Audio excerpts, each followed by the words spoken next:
You did? Yes, I walked on those grapes.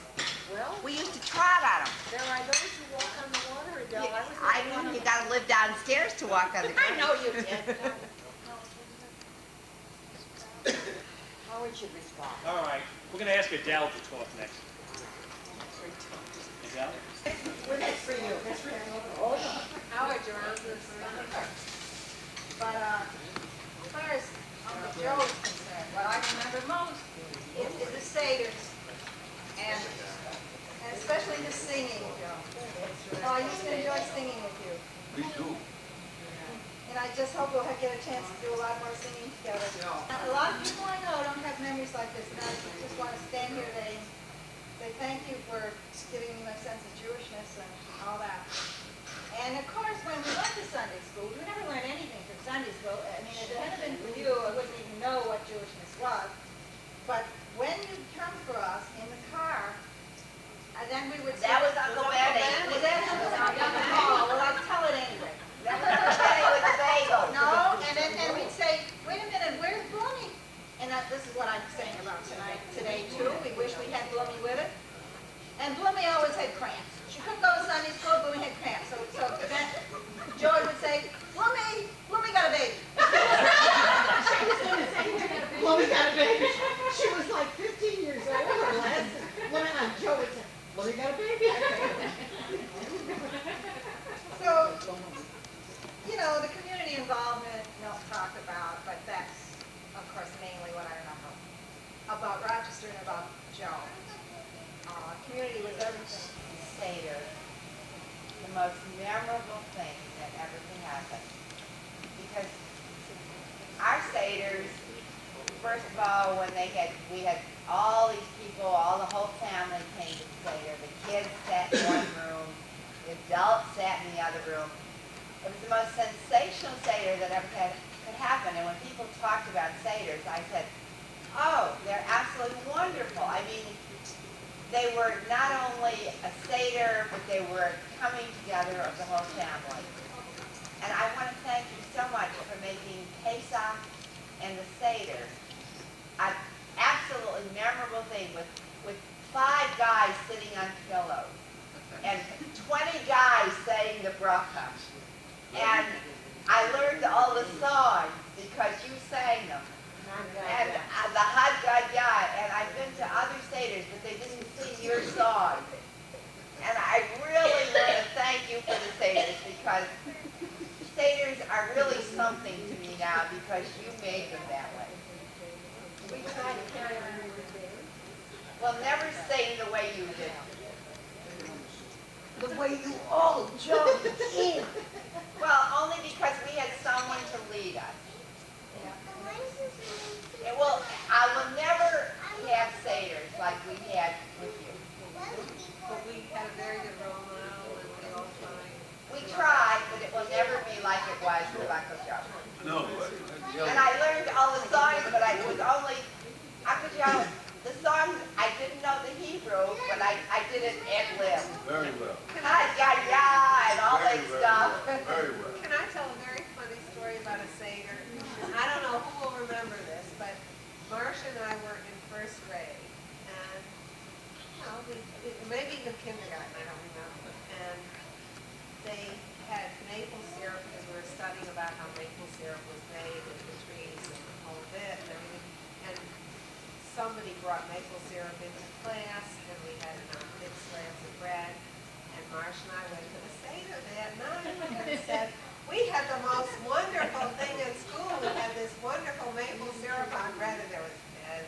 We were banished to the back room. We didn't even know why we were banished, but we were absolutely outcast. And we were telling this story that was so terrific. But Uncle Joe, you still owe me a few gifts from the Apocrypha. A few things you never paid up on. You're not the only one. That's a custom that was passed down. IOUs for upcoming gifts. Hazel, what do you want to say? He's the one who has arrived, and splitting the apple in two and hiding it and then bringing it together. He meant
Just Time speaking to for plug. comments. Well, something like that. It's called the NSF.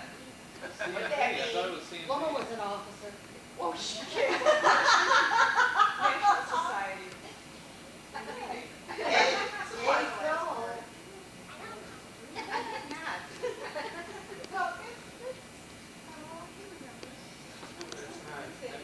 Yes, happy birthday. Thank you. Yeah. That's great. Andy, three drugs alike. Hey, Betsy sends her love, and we all wish you many more years and more parties for us paid for by your children. And Will?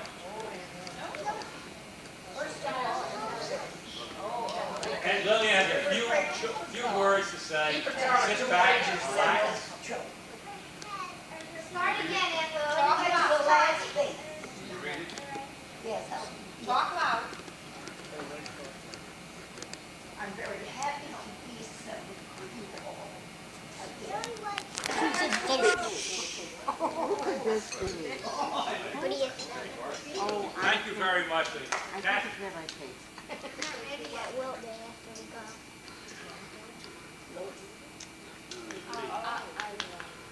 I would like to say the thing I remember the most Oh. were Uncle Joe are the Sayers. And they have a very, very vivid picture in my mind. And I'd like to thank you for presiding over those Sayers and making such a nice memory for me. Because I sure don't see those kind of Sayers now. They were special. And happy birthday. Lou? Jared, go bother him. Wordsman? Mr. Lewis Wordsman. Mr. Lewis Wordsman? Okay. But anyway, What his life has been all about, and that's why we're here, and that's why we're all celebrating him. And with luck, a lot of us, as Milton has said, have carried the kernels, not the whole seed, because I don't think any of us do it to the extent that he did it. Maybe the world doesn't allow for that now, but we all feel the impetus and the importance of doing those things that he told me in my autograph book. Thank you. You can sit down. No, yes, you can. You can stay just where you are. We can hear you say that. Oh, try it. No, it's all right. I don't need that. It's all right. First, I want to tell you that it's a real pleasure that you were all able to come and Thank your daughter, be here, Dee. and Beatty on the left here, And Reed, Lloyd on and Lloyd on the left. What they This battery is in really low. the The other time that battery they is out. decided The to make 8-pump battery. kiddish It's a battery yesterday charger that you can in the plug old it in. home. And this party today, well, Yeah, it's people came 2-pump to show battery. yesterday from the home, had a display that had been made. And they took me, this same Cohn who you heard about, took me by the arm and he said, come on, I gotta show you some of these things that you can't even see. I wanna tell you what this table looks like, what this is like, what this is like. And so we did. And this is the first That's time my that daughter, Dee. we had the real stuff in the kiddish, which is a little different than some of the other times at the word. But frankly speaking, all I wanted her to know that I was responsible. I wanted her to do the kiddish, but what she did was way beyond anything I ever thought of. And so see, everybody that was there yesterday had a very good time, and I'm grateful to her first for that proposition, and Lloyd also, and it was very well done. And today, same thing. I said, well, you can't start this thing because it's too much. I can't see. And it's going to be very inconvenient and not very nice fine for me to sit here and not be able to look at the faces of all these good people that are around here, or yesterday or any other day, and I can't see them. And I said, please, don't do it. I don't think it should be done because I said I can't see and I'm afraid. my God, what this girl did in the hunt for her dear husband. I was with- always disobedient. With this party, I mean, was so beautiful and fine that I'm very grateful. 3 cheers for I'm grateful me, to both of Frank. them. Everybody who tells me that we That had so makes far. things happen that couldn't happen. Yeah. Carrie, Now, always obey on tradition. That's right. Now, from the great gratitude part, I'm grateful to you all and everything else. Now I want to tell you something. While sitting there for the past 5 months, I've had some experiences of people who I can't understand, came to me and, Joe, you know what you did? Joe, yeah. One fellow sat down in the bed, right where I was, puts his arms around me, and he starts to cry. I said, what's this? Well, he says, you don't know what you, mother, and you, what Mother Teresa did for my mother and me when she took me by, my mother took me by the hand, came to your house on Hanover Street, opened up the door and said, Mrs. Silverstein, please give this boy food. He's had nothing to eat. And so my mother, when I was standing there, I wondered. She was standing there, and she said, sit down, and she took care of him. And then a few meals after that, no doubt I spoke. He says to me, Joe, I worked for Eastman Kodak Company now for 35 years. I'm retired. But I just want you to know what you did in those early years when my father had just passed away and we had nothing. And the privilege that the thanks that I want to give you, he says, is beyond anything that I can do. I said, well, that, I can't, it's just something that I'm happy with my mother was able to do and so forth, because I think it was very, very fine, and I think I'm glad that your mother brought you. And he says, here I am now, 35 years having worked and have retired and so forth. I'm married, and I'm getting along all right, and now I'm beginning to think, to take care of some people who might need some of the help that I had, that you gave me when you had the privilege to be of service to me. So there you have that thought, in the mind of that person. And I had a few others of the same kind come to me and tell me some of the things that I had done. I didn't do anything. There was nothing special that I did. In that first instance was my mother, 100%. And they tell you very frankly that you are and you will be what your mother makes you. And thank God, I think she was responsible for maybe what I've done in these years. Now, the situation, of course, is very interesting. I've said for some time now, if I make it at 90, I'll be very happy. You made it. But I thank you, I made it, and here we are. We're celebrating, and I'm celebrating, and we're all happy. And to spend the thoughts that all of you gave about me and what there is to me. And here I am at 90 years old, and I'm not through yet, but I want to continue. But I'm not able to do it very much because of my sight. It's unfortunate, of course. I'll do all I possibly can. I'll be helpful. And it's so interesting to see how anxious and willing people are there to help you if you need that help.